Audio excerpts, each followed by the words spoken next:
Hello दोस्तों, welcome to all. दोस्तों, हमने पिछले चैप्टर में पिछले वीडियो में हमने इसके रेस्पिरेशन को कंप्लीट किया था लाइफ प्रोसेस के। आज हम शुरू करेंगे transportation in humans and transportation in plant. तो सबसे पहले आपका टॉपिक आता है ट्रांसपोर्टेशन। ट्रांसपोर्टेशन का मतलब क्या होता है दोस्तों? ट्रांसपोर्टेशन का मतलब होता है जब हम किसी चीज को एक जगह से दूसरी जगह पर पहुंचाते हैं तो उसको ट्रांसपोर्टेशन कहते हैं। जैसे कि आप देखिए कि जिसको हम कहते हैं कि भाई ट्रांसपोर्टेशन मींस कार, बस या आपके ट्रक जो सामान को एक जगह से दूसरी जगह पर पहुंचाने का काम करते हैं। ऐसे ही कुछ सिमिलरिटी हमारे शरीर में भी होती है और वो कुछ इस तरीके से, जैसे आपने कल पढ़ा था रेस्पिरेशन। रेस्पिरेशन में हमने देखा कि फूड को अलग अलग सेल्स के अंदर सेल ऑक्सीडाइज करती थी और एनर्जी लेती थी, लेकिन वो फूड अलग अलग सेल तक पहुंचा कैसे? तो फूड को एक पर्टिकुलर ऑर्गन जहां पर एब्जॉर्ब होता है, जैसे स्मॉल इंटेस्टाइन में, स्मॉल इंटेस्टाइन से खाने को एब्जॉर्ब करने के बाद उसको पूरी बॉडी की अलग अलग सेल्स तक, या हम ये कहें कि जरूरतमंद सेल तक कैसे पहुंचाया जाता है, इसी प्रोसेस को हम ट्रांसपोर्टेशन कहेंगे।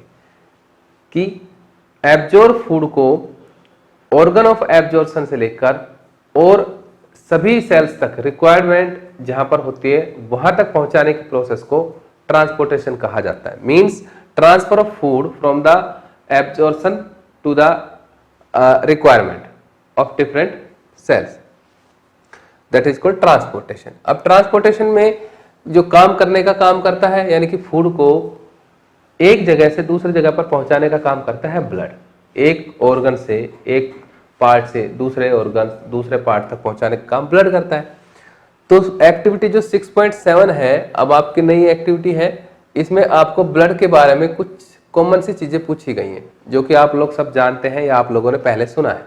उसी के बारे में एक डिस्कशन है, उसको करते हैं। देखिए, विजिट ए हेल्थ सेंटर। हेल्थ सेंटर जैसे कि कोई भी आपकी पैथ लैब हो गई, हॉस्पिटल्स हो गया, PHCs हो गए, इन योर लोकेलिटी के अंदर PHCs, ठीक है। Find out what is the normal range of haemoglobin. Normal range of haemoglobin, haemoglobin content कितना है सामान्य तौर पर, उसको जानना है किसमें? ह्यूमन बींग्स में। तो एक PHC सेंटर पर जाकर, एक लोकेलिटी के अंदर हेल्थ सेंटर पर जाकर आपको पता करना है कि हम में, ह्यूमन बींग में एक नॉर्मल रेंज ऑफ हीमोग्लोबिन क्या है। It is the same for children, is it same for children's and adult. और ये भी पता लगाना है कि बच्चे में और बड़ों में क्या सेम अमाउंट पाई जाती है हीमोग्लोबिन की, यानी कि दोनों में बराबर रहता है। इज देयर एनी डिफरेंस, क्या यहाँ पर कोई अंतर पाया जाता है मैन और वुमेन्स में, यानी कि फीमेल में और मेल में भी ये आपको पता लगाना है कि ये हीमोग्लोबिन बराबर होता है या अलग अलग होता है। Visit veterinary clinic. तो ये तो हो गया ह्यूमन बींग्स का कि आपको दो काम करने हैं। हेल्थ सेंटर पे जाके हीमोग्लोबिन का पता लगाना है मेल में और फीमेल में, हीमोग्लोबिन का पता लगाना है एडल्ट में और चिल्ड्रंस में, और देखना है कि दोनों में बराबर कंटेंट होता है या डिफरेंट डिफरेंट होता है। सेकेंड है वेटनरी क्लिनिक। वेटनरी क्लिनिक मतलब होता है पशु चिकित्सालय। तो पशु चिकित्सालय के पास अगर आप जाके पूछते हो लोकेलिटी में, तो वहां पर भी क्या करना है? Find out what is the normal range of haemoglobin content in animal like buffalo और काउ। तो आपको वहां पर भी ये पता लगाना है कि अलग अलग एनिमल्स में हीमोग्लोबिन का कंटेंट क्या होता है, जैसे गाय में कितना है, भैंस में कितना है, ये पता लगाना है। Is it the content different in caves, male and females animals. Same यहाँ पर भी हो गया कि काउस मतलब चाइल्ड ऑफ काउ, उनको कहते हैं मेल काउ, यानी कि ऑक्स और फीमेल। तो इनमें भी आपको ये पता लगाना है कि एडल्ट एनिमल्स और चिल्ड्रंस एनिमल्स, ठीक है। उसके बाद आपका मेल एनिमल्स और फीमेल एनिमल्स में भी क्या हीमोग्लोबिन का कंटेंट सेम रहता है, ये आपको पता करना है। Compare the difference seen in male, female, human beings and animals. और फिर आपको एक टेबल बनानी है जिसमें आपको ह्यूमंस में मेल में इतना, फीमेल में इतना, एनिमल्स मेल एनिमल इतना, फीमेल एनिमल्स इतना, और ये टेबल आपको क्रिएट करनी है। How the difference if any B explain. और कोई भी डिफरेंस अगर इनमें नजर आता है तो उसको एक्सप्लेन करना है। तो दोस्तों अगेन आई रिपीट, ये एक्टिविटी भी हम अपने अलग वीडियो के अंदर एक्सप्लेन कर चुके हैं, आप वहां से इसको पढ़ सकते हैं। आगे हम चलते हैं दोस्तों। We have seen in previous section, हमने पिछले सेक्शन में देखा that blood transport food, oxygen and waste material in our body. तो जैसे अभी मैंने 2 मिनट पहले बताया आपको कि blood is the organ of transport, means ये एक जगह से फूड को, ऑक्सीजन को जरूरत वाली सेल्स तक ट्रांसपोर्ट करने का काम करता है।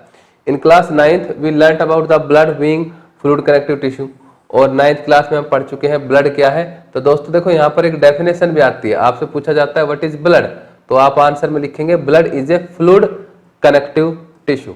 Blood is a red colour fluid connective tissue, ये ब्लड की डेफिनेशन हो गई। Blood consist of a fluid medium called plasma in which cells are suspended.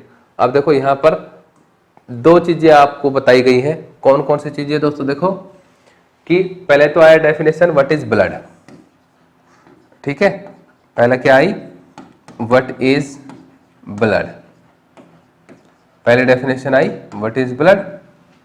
Second आया कंपोजिशन ऑफ ब्लड। तो कंपोजिशन ऑफ ब्लड में अभी आपने देखा कि यहां पर 2 चीजें दिखाई गई है। कंपोजिशन ऑफ ब्लड में, कंपोजिशन ऑफ ब्लड में 2 चीजें दी है। पहली चीज क्या है कि प्लाज्मा, जो क्या है फ्लूइड मीडियम। सेकंड क्या है सेल्स, जो कि क्या है solid medium. Means blood 2 component से मिलकर बना होता है, एक होता है आपका फ्लूइड जिसको आप लिक्विड कह सकते हो, और एक होता है सॉलिड, ठीक है। फ्लूइड की अगर बात करें तो प्लाज्मा कहेंगे हम, और सॉलिड की बात कहेंगे तो ब्लड सेल्स कहेंगे। ओके दोस्तों, प्लाज्मा ट्रांसपोर्ट फूड। अब देखो ये प्लाज्मा का फंक्शन है, अब आपसे पूछा जाता है what is the function of the plasma. Plasma transport food, carbon dioxide and nitrogenous waste in dissolved form. ये प्लाज्मा का काम हो गया, what is the function of the plasma. यहां से ये क्वेश्चन उठा लिया जाता है कि what is the function of the plasma. तो प्लाज्मा का काम क्या है कि प्लाज्मा ट्रांसपोर्ट करती है फूड को, कार्बन डाइऑक्साइड को, नाइट्रोजन वेस्ट को डिसॉल्व फॉर्म में। इसके बाद है oxygen is carried by red blood cells. ये आपका आरबीसी का फंक्शन हो गया। आरबीसी का फंक्शन क्या है, RBC transport RBC transport oxygen, oxygen को ट्रांसपोर्ट करती है। Many other substances like salt also transported by blood. अब ये देखो ब्लड का अलग से फंक्शन हो गया कि इसके अलावा, किसके अलावा, फूड के अलावा, कार्बन डाइऑक्साइड के अलावा, नाइट्रोजनस वेस्ट और ऑक्सीजन के अलावा ब्लड साल्ट को भी ट्रांसपोर्ट करता है, यानी कि डिफरेंट पार्ट से रिमूव करना या पहुंचाना। We thus need a pumping organ. अब पंपिंग ऑर्गन जो इस ब्लड को पंप करता हो, to push blood around the body. पूरी बॉडी के अंदर इस ब्लड को पहुंचाने के लिए एक पंपिंग ऑर्गन की जरूरत होती है, उसकी बात करते हैं। A network of tubules reach all the tissue and systems place to the ensure that this network can repair if damage. और पंपिंग ऑर्गन के साथ उसमें जिसको पंप किया जाएगा ब्लड को, उन सभी सेल्स के बारे में भी बात करेंगे जो अलग अलग ऑर्गन और टिश्यू तक इस ब्लड को लेकर जाती है, जो पंप किया जाता है पंपिंग ऑर्गन। अब पंपिंग ऑर्गन आप सभी जानते हैं, हम आगे इसको डिटेल कर रहे हैं। तो दोस्तों यहां पर आ गया हमारे पास नेक्स्ट जो पंपिंग ऑर्गन है, our pump the heart. Okay, diagram आपको विजिबल है। अब हम इसके बारे में पढ़ते हैं, पंपिंग ऑर्गन क्या है हमारा heart. The heart is a muscular organ. Muscular means it is made up of muscles which is as big as our fist. इसका साइज कितना है, इतना जितना हमारी बंद मुट्ठी। Because both oxygen and carbon dioxide have to be transported by the blood, the heart has different chamber to prevent the oxygen rich blood from mixing with the blood containing carbon dioxide. अब तीसरा point क्या हो गया कि oxygen और carbon dioxide वाले blood को मिलने से रोकने के लिए हार्ट में अलग अलग पार्ट होते हैं, अलग अलग चैम्बर होते हैं। उन पार्ट को हम क्या कहते हैं, चैम्बर कहते हैं। Carbon dioxide rich blood has to reach the lungs for the carbon dioxide to be removed. Carbon dioxide rich वाले ब्लड को हार्ट के वो पार्ट लंग्स में ट्रांसपोर्ट करते हैं ताकि वहां से कार्बन डाइऑक्साइड को लंग्स निकाल के और आउटसाइड भेज दे, बाहर निकाल दे, रिमूव कर दे। And the oxygenated blood from the lungs has to be brought back to the heart।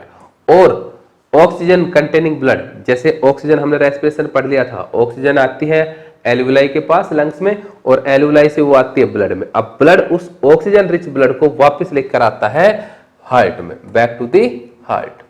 This oxygen rich blood is then pumped to the rest of the body. अब क्योंकि ये हार्ट में आ गया और हार्ट को हमने pumping organ कहा है, अब हार्ट इस ऑक्सीजनेटेड ब्लड को पूरी बॉडी के अंदर पंप कर देगा, यानी कि ट्रांसपोर्ट कर देगा। We can follow this process step by step. हम इस प्रोसेस को स्टेप बाय स्टेप फॉलो करते हैं। Oxygen rich blood from the lungs, अब देखो oxygen rich blood from the lungs come to the thin walled upper chamber of the heart on the left atrium. देखो बेटा यहां पर बता दिया, जैसे इसने ऊपर बताया था हार्ट के चैम्बर, कि हार्ट में 4 चैम्बर होते हैं अलग अलग। अब इन 4 चैम्बर में कौन से हैं? वो चैम्बर जहां पर ऑक्सीजन रिच ब्लड को रखा जाता है, और उस चैम्बर का नाम होता है, उस पार्ट का नाम होता है लेफ्ट एट्रियम। इंपॉर्टेंट क्वेश्चन है, oxygenated blood are present in the part of the blood left atrium, ये हम कहेंगे लेफ्ट पार्ट में, जिसमें लेफ्ट एट्रियम और लेफ्ट वेंट्रिकल है। Left atrium relax when it is collecting this blood.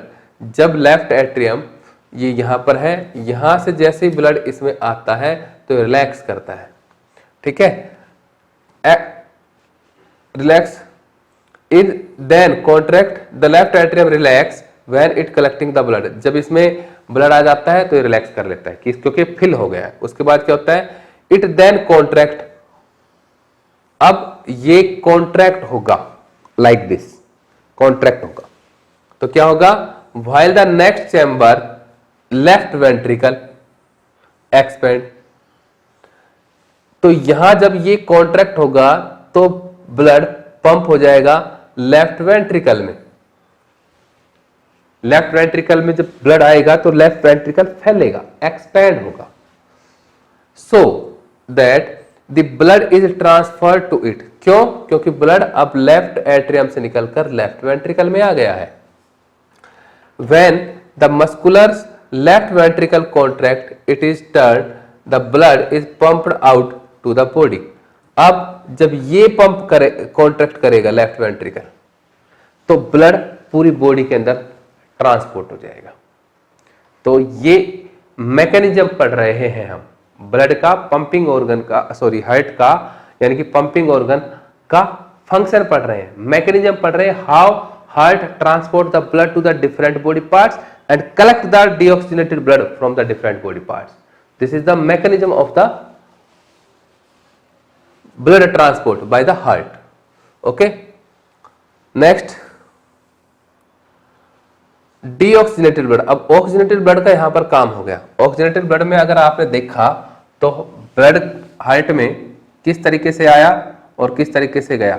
तो पहले हमारे पास था लंग्स, है ना, और लंग्स से लेफ्ट एट्रियम में आया, लेफ्ट एट्रियम से लेफ्ट वेंट्रिकल में ब्लड आया, और लेफ्ट वेंट्रिकल से ब्लड कहां पर गया?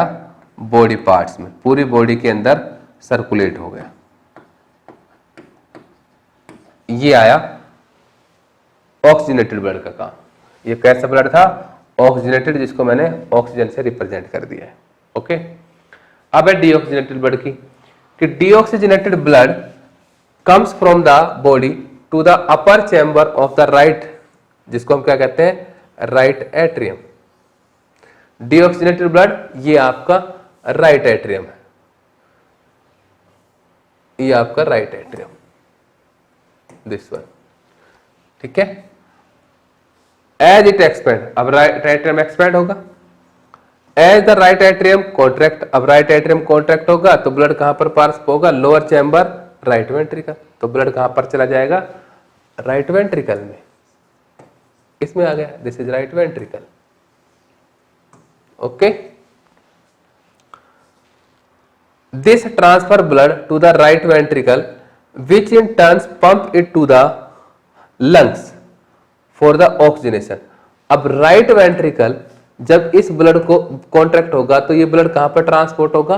लंग्स में। किस लिए? क्योंकि डीऑक्सीजनेटेड ब्लड है, कार्बन डाइऑक्साइड कंटेनिंग है, इस कार्बन डाइऑक्साइड को रिमूव करना है, ऑक्सीजन को लेना है। तो इस कार्बन डाइऑक्साइड को रिमूव करने के लिए इस ब्लड को, यानी कि डीऑक्सीजनेटेड ब्लड को राइट वेंट्रिकल लंग्स में पास कर देगा ताकि कार्बन डाइऑक्साइड को रिमूव किया जा सके और इसमें ऑक्सीजन को फिल किया जा सके। इस प्रोसेस को हम कहते हैं oxygenation. Since ventricle have to pump blood into various organs, they have thicker muscular wall. अब देखो वेंट्रिकल में क्या है कि वेंट्रिकल के पास प्रेशर ज्यादा होता है, इसलिए ये कैसा होता है? थिक और मस्कुलर होता है। Wall ensure that blood does not flow backward when the atria और वेंट्रिकल कॉन्ट्रैक्ट। ये बड़ा इंपॉर्टेंट क्वेश्चन है यहां तक का। और ये क्वेश्चन क्या कह रहा है कि वाल का काम क्या है? ये क्वेश्चन पूछा जाता है, what is the function of the वाल। तो वाल का काम क्या है कि वेंट्रिकल से बैक फ्लो को रोकते हैं ताकि वापस ना जाए ब्लड। तो वाल का काम क्या है? वाल ensure that blood does not flow backward, पीछे की तरफ ना बहे। जब हम क्या करते हैं, आर्टरी और वेंट्रिकल कॉन्ट्रैक्ट होते हैं तो ब्लड पूरे शरीर में बट जाए या पूरे शरीर से वापस आ जाए, लेकिन पीछे मतलब जिस डायरेक्शन में जा रहा है उस डायरेक्शन से वापस ना जाए। तो यानी कि यूनिडायरेक्शनल फ्लो को कंट्रोल करने का काम कौन करते हैं? वाल। बड़ा इंपॉर्टेंट क्वेश्चन है, पूछा जाता है इसको। अब यानी कि हम डीऑक्सीजनेशन को भी यहाँ पर इस तरीके से लिख देते हैं। अब बॉडी पार्ट से अगर देखा जाए तो यहाँ पर क्या हो गया?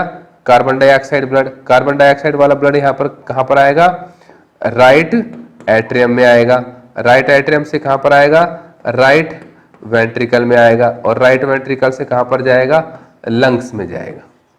क्यों जाएगा लंग्स में? ऑक्सीजन लेने के लिए। ओके, तो ये हो गया मैकेनिज्म। और इसमें यहां पर इधर देखते हैं एक बार, ठीक है। अब बेटा मैं थोड़ा सा इनको एक्सप्लेन कर देता हूं। लेफ्ट एट्रियम आपको पता चल गया, विच कंटेन लेफ्ट एट्रियम और लेफ्ट वेंट्रिकल क्या है? Left part of the heart which contain the oxygenated blood. Pulmonary vein क्या होती है, इनका मैं बारे में बता देता हूं। पल्मोनरी वेन कनेक्टेड होती है हमारी लेफ्ट एट्रियम से, जो क्या करती है, जो इसमें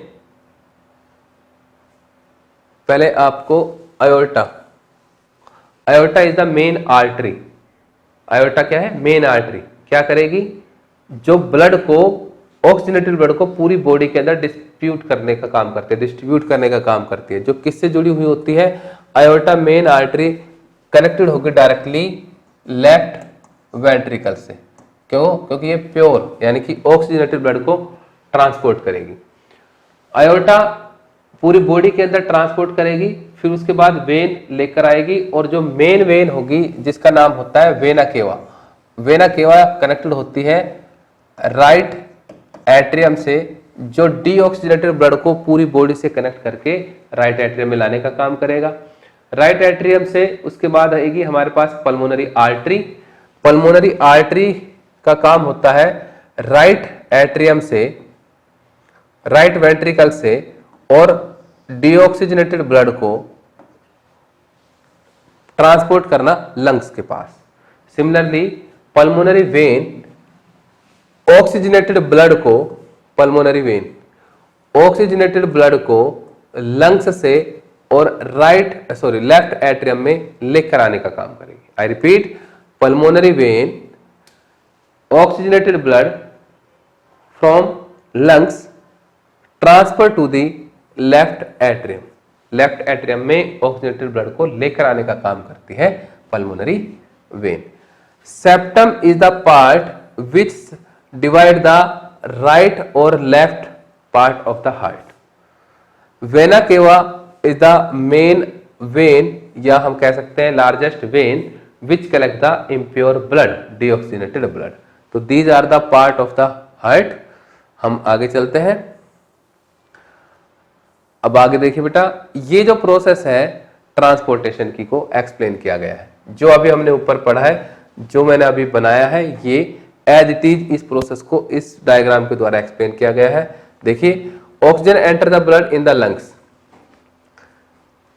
दोनों प्रोसेस को हम कनेक्ट करते हैं। The separation of the right side and the left side of the heart is useful to keep the oxygenated and deoxygenated blood from mixing.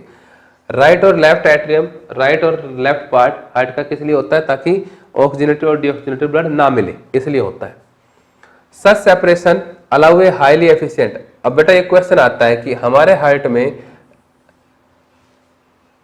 Body के हार्ट के लेफ्ट और राइट पार्ट्स अलग अलग क्यों होते हैं, यानी कि ऑक्सीजनेटेड ब्लड और डीऑक्सीजनेटेड ब्लड को मिलने से रोकने की व्यवस्था क्यों है? तो उसका आंसर ये है कि such separation allow highly efficient supply of oxygen to the body, ताकि ऑक्सीजन की सप्लाई बहुत ही अच्छी तरीके से हो सके। दिस इज यूजफुल, और ऐसा क्यों है? This is useful in animal that have high energy need, ताकि उनकी जो अधिक ऊर्जा की आवश्यकता है उनको पूरा किया जा सके। Such as birds and mammals which constantly use energy to maintain their body temperature, जो लगातार एनर्जी को इस्तेमाल करते रहते हैं अपनी बॉडी का टेम्परेचर मेंटेन करने के लिए। और जो ऑर्गेनिज्म अपनी बॉडी का टेम्परेचर मेंटेन कर सकते हैं, जैसे ह्यूमन जिसको हम मैमल्स में काउंट करते हैं और बर्ड्स कहते हैं, इन्हें होम्योस्टेटिस एनिमल कहा जाता है, जिनका बॉडी टेम्परेचर एनवायरमेंटल टेम्परेचर पर डिपेंड नहीं करता है। और उसी होम्योस्टेटिस कंडीशन को मेंटेन करने के लिए जो एनर्जी चाहिए होती है वो हमें ऑक्सीजनेटेड ब्लड से लगातार मिलती रहती है। In animals that do not use energy for this purpose the body temperature depends on the temperature in the environment. और जिनमें ये व्यवस्था नहीं होती, यानी कि ऑक्सीजनेटेड और डीऑक्सीजनेटेड ब्लड अलग अलग नहीं होते हार्ट में, यानी कि मिक्सिंग हो जाती है, तो उनका बॉडी टेम्परेचर कांस्टेंट नहीं होता और वो एनवायरमेंट पे डिपेंड करता है। सच एनिमल्स लाइक एम्फीबिया, इन एनिमल्स को हम amphibian, many reptiles, 3 chambers heart and tolerate some mixing of the oxygenated and deoxygenated blood stream. उनके अंदर 3 चैम्बर या 2 चैम्बर हार्ट होते हैं, कुछ एक्सटेंट तक वो ऑक्सीजनेटेड और डीऑक्सीजनेटेड ब्लड की मिक्सिंग को टॉलरेट कर सकते हैं। इसी कारण से उनका बॉडी टेम्परेचर कांस्टेंट नहीं होता और वो अपने एक्सटर्नल एनवायरमेंटल टेम्परेचर पर डिपेंड करते हैं। Fish on the other hand have only 2 chamber heart, जैसा कि हमने बात करी 2 चैम्बर हार्ट फिश में है, and chamber to their heart and the blood is pumped to the gills. और ब्लड को कहां पर पंप किया जा रहा है? Gills is oxygenated there. क्यों? क्योंकि गिल्स के द्वारा रेस्पिरेशन करती थी फिश, जैसे हमने कल पढ़ा था कि माउथ से पानी एंटर करता था, गिल्स के पास जाता था, गिल्स उस वाटर में से और ऑक्सीजन को आइसोलेट करता था।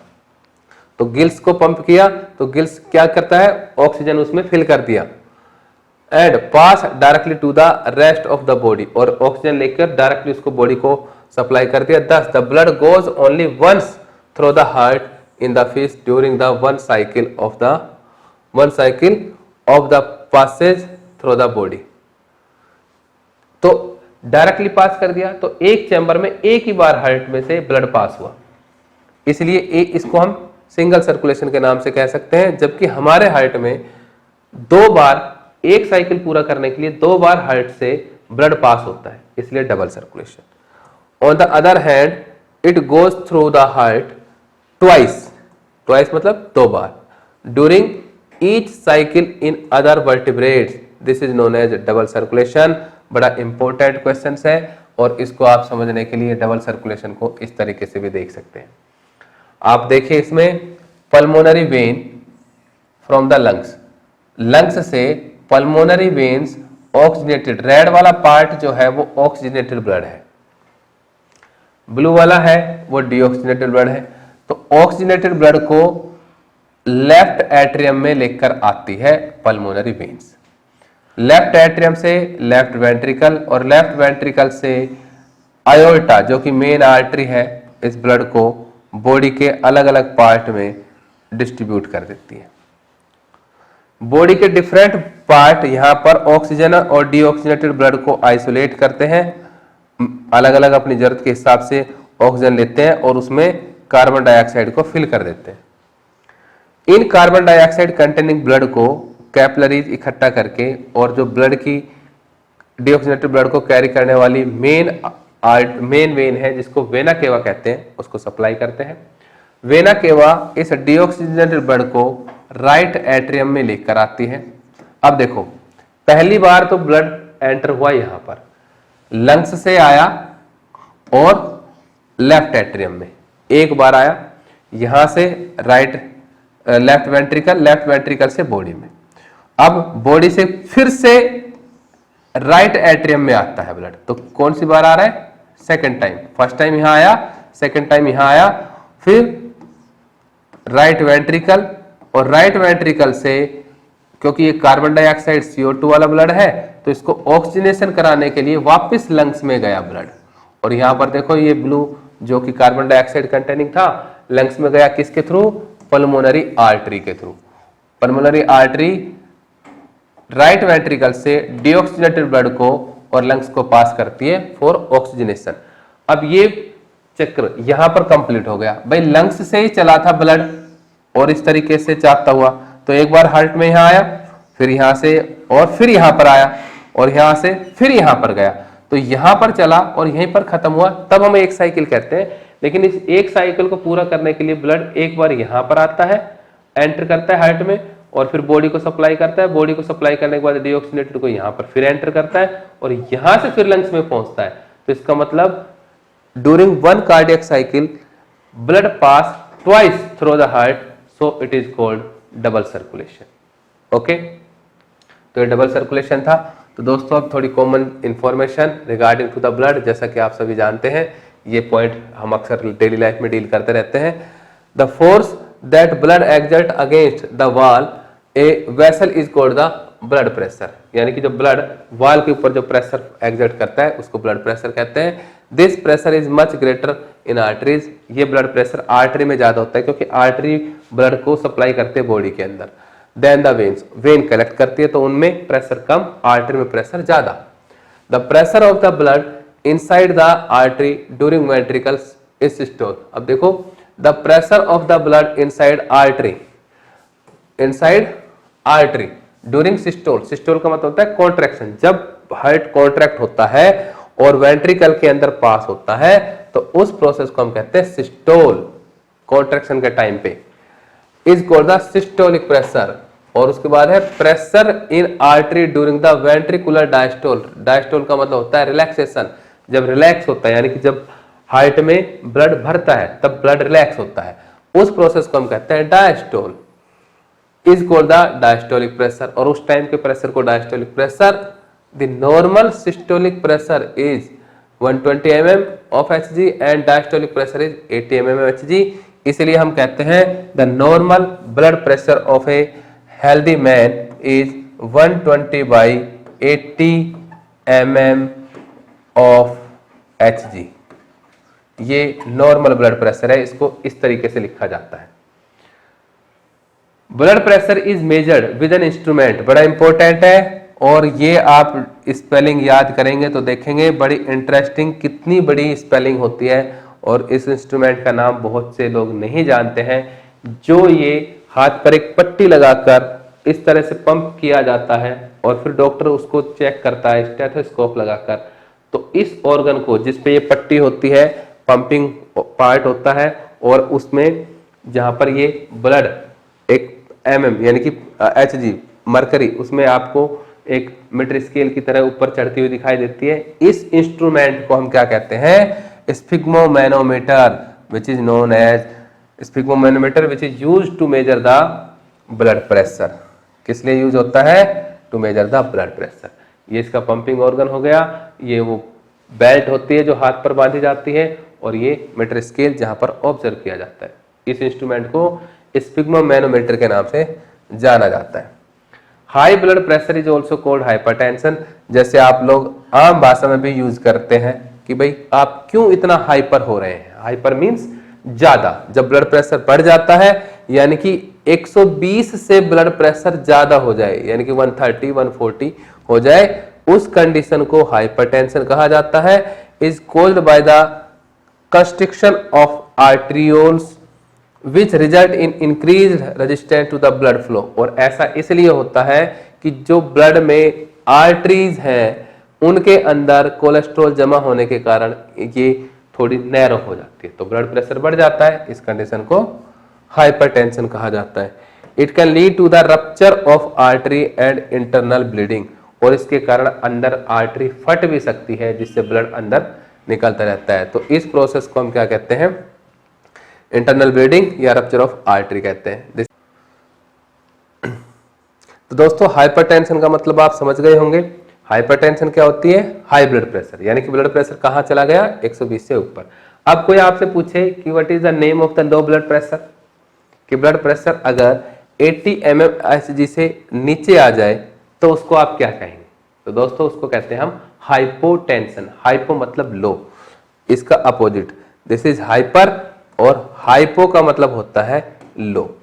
तो लो ब्लड प्रेशर को हम हाइपोटेंशन के नाम से जानते हैं। आई होप आप इसको समझ गए होंगे। इसके बाद हम चलते हैं ब्लड वेसल्स पे। देखो हमने अभी पढ़ा हार्ट, हमने कुछ पॉइंट कर लिए, हार्ट पढ़ लिए हैं, हमने मैकेनिज्म ऑफ गैसेस ट्रांसपोर्ट पढ़ लिया है, ठीक है, हमने डबल सर्कुलेशन पढ़ लिया है, ठीक है, और अब हम पढ़ रहे हैं ब्लड वेसल्स। ब्लड वेसल्स का मतलब हमारे पास आर्टरीज, वेन और कैपिलरीज के बारे में डिस्कस करना है। तो अब ब्लड वेसल्स की बात करते हैं। आर्टरीज आर द वेसल्स, सबसे पहले बात की जा रही है आर्टरीज की। तो आर्टरीज क्या है, vessels which carry blood away from the heart.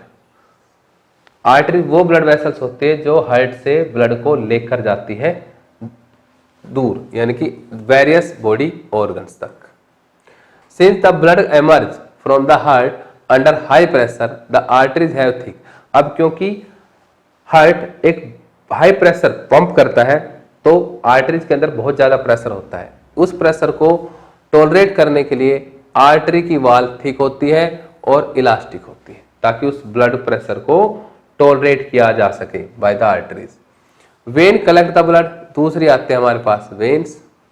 When collect the blood from the different organ, body organ से कलेक्ट करती है and bring it back to the heart, और वापस हार्ट में लेके आती है। यानी कि artery carry the blood away from the heart और veins carry the blood to the heart. They do not need thick wall, इनको थिक वॉल की जरूरत नहीं होती है क्योंकि इनमें प्रेशर कम होता है। Because the blood is no longer under pressure, क्योंकि इसमें प्रेशर नहीं होता है। इंस्टीड दे हैव वॉल, लेकिन इनके अंदर क्या होता है, वॉल्स होता है। दैट एंश्योर, और यहाँ पर क्वेश्चन आता है what is the role of the wall और what is the function of the wall. तो बेटा एक आंसर है ensure that the blood flow only in one direction, और दूसरे शब्दों में कह सकते हैं wall prevent the back flow of the blood in the vein. ये आपका क्वेश्चन होता है important. On reaching an organ और tissue the artery divide into smaller vessels bring to the blood in contact with all individual cells. These smallest vessels have wall in which are one cell thick and are called capillaries. दूसरा है, तीसरी blood vessels हो गई capillaries. पहली artery, second veins और third है capillaries. Capillaries क्या होती है कि आर्टरी जब ऑर्गन तक पहुंचती है, टिश्यू तक पहुंचती है, सेल्स तक पहुंचती है, तो और भी छोटे छोटे पार्ट्स में थिन वेसल्स में टूट जाती है।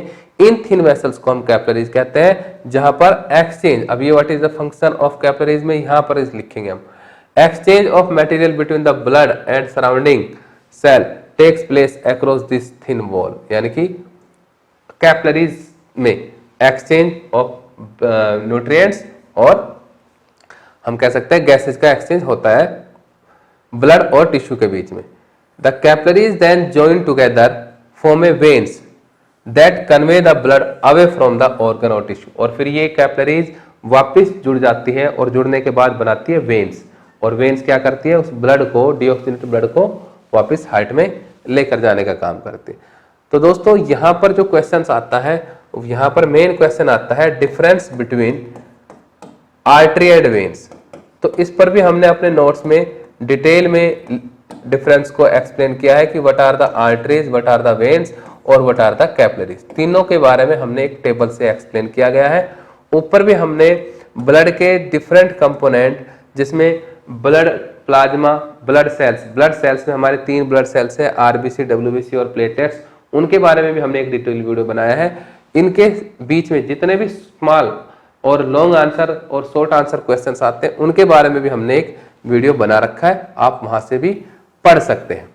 इन सभी को हमने बड़े अच्छे तरीके से एक्सप्लेन किया है। इनके सारे क्वेश्चंस को आर्टरी, वेन्स, कैपिलरीज, इनका फंक्शंस, इनके अंदर डिफरेंस, इसी तरीके से हार्ट के दोनों चैम्बर्स, आर्ट्रियम और वेंट्रिकल, इनके बीच में डिफरेंसेस, इनका फंक्शन, डबल सर्कुलेशन का डिटेल फंक्शन, वो सारे वीडियो हमने पहले ही बना रखे हैं, आप वहां से भी पढ़ सकते हैं।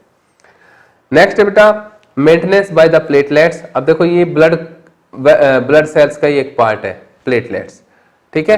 तो what happen if the system tubes develops A leak.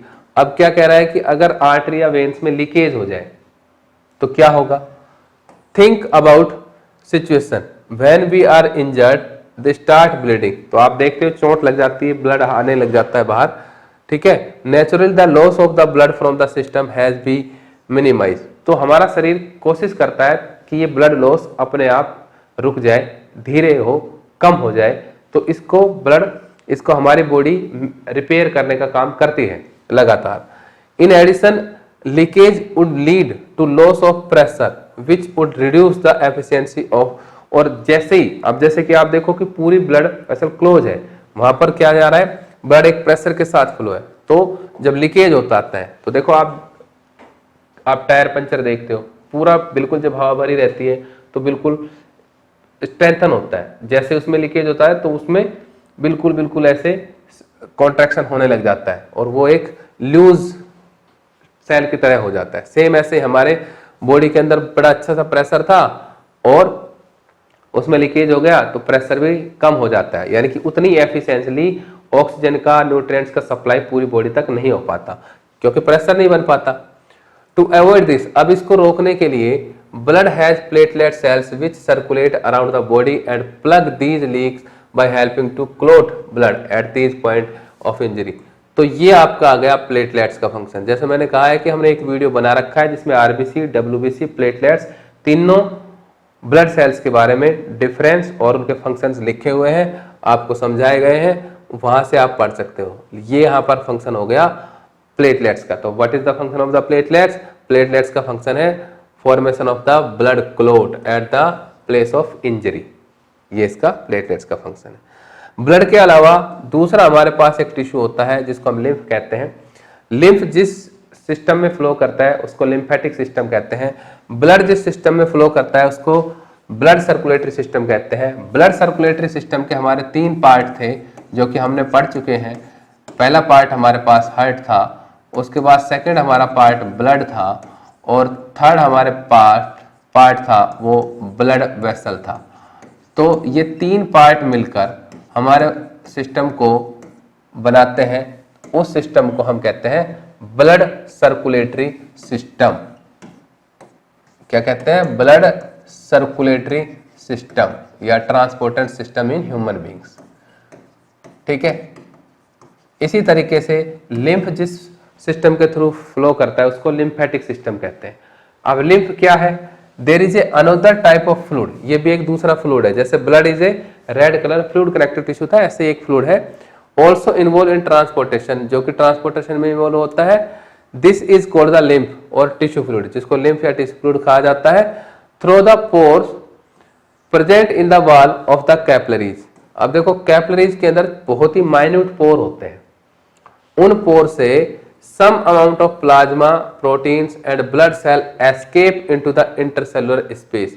तो उन पोर्स से छोटी छोटी साइज के प्रोटीन और plasma cells, blood cells escape यानी कि फिल्टर होकर बॉडी के इंटरसेलुलर स्पेस में आ जाती है। उस इंटरसेलुलर स्पेस में आने वाली इन चीजों को हम फ्लूइड लिम्फ कहेंगे। Tissue to form the tissue fluid, जिसको आप लिम्फ या टिश्यू फ्लूइड कहते हैं। It is the similar to the plasma, ये प्लाज्मा के जैसा ही होता है जो कि ब्लड का फ्लूइड कंपोनेंट बनाती है, बट कलरलेस, इसका कलर नहीं होता। कंटेन लेस प्रोटीन, बहुत कम प्रोटीन कंटेन करती है, जबकि लिम्फ प्लाज्मा में बहुत से प्रोटीन होते हैं। लिम्फ ड्रेन्स, अब ये फंक्शन हो गया। Lymph drains into lymphatic capillaries, lymph lymphatic capillaries में फ्लो करता है from the intercellular space which join to form the large lymph vessel that is finally open into the larger veins। lymph carries, ये function है, digested and absorb fat from the intestine and drain excess fluid from the extracellular space back to the blood। कि lymph का काम है कि digested fat को, absorbed fat को intestine से और लेकर ट्रांसपोर्ट करना, और एक्स्ट्रा सेलुलर फ्लूइड को एक्स्ट्रा सेलुलर या वेस्ट जो पदार्थ है उनको वापस एक्स्ट्रा सेलुलर स्पेस के अंदर भेजना, यानी कि ब्लड में वापस ट्रांसपोर्ट कर देना। ये लिम्फ के काम है। लिम्फ पे भी हमने लिम्फेटिक सिस्टम पे एक अलग से वीडियो बनाया है, आप वहां से उसको चेक करके और पढ़ सकते हैं। तो दोस्तों उम्मीद होगी आपको ये समझ में आया होगा। Heart, blood vessels, blood, lymph, different part of the blood like plasma, RBC, WBC, platelets, इनमें डिफरेंसेस, इनके फंक्शंस, और उसके बाद ब्लड वेसल्स जिसमें आर्टरी, वेन और कैपिलरीज, इनके फंक्शन, इनमें डिफरेंसेस, हार्ट के structure and double circulation, transportation of gases, exchange of gases, इन सभी के बारे में भी हमने एक डिटेल वीडियो बनाया है। आप यहाँ पर अगर समझ नहीं पा रहे हैं या कोई दिक्कत है तो आप हमसे पूछ भी सकते हैं और हमारे उन वीडियो को देख भी सकते हैं। उनके साथ वहां पर हमने पीडीएफ भी अपलोड की गई है, तो वहां से उन पीडीएफ को भी डाउनलोड कर सकते हैं। तो दोस्तों नेक्स्ट टॉपिक जो हमारा है ट्रांसपोर्टेशन इन प्लांट, इसको हम डिस्कस करेंगे नेक्स्ट वीडियो में। तब तक के लिए हैव अ गुड डे।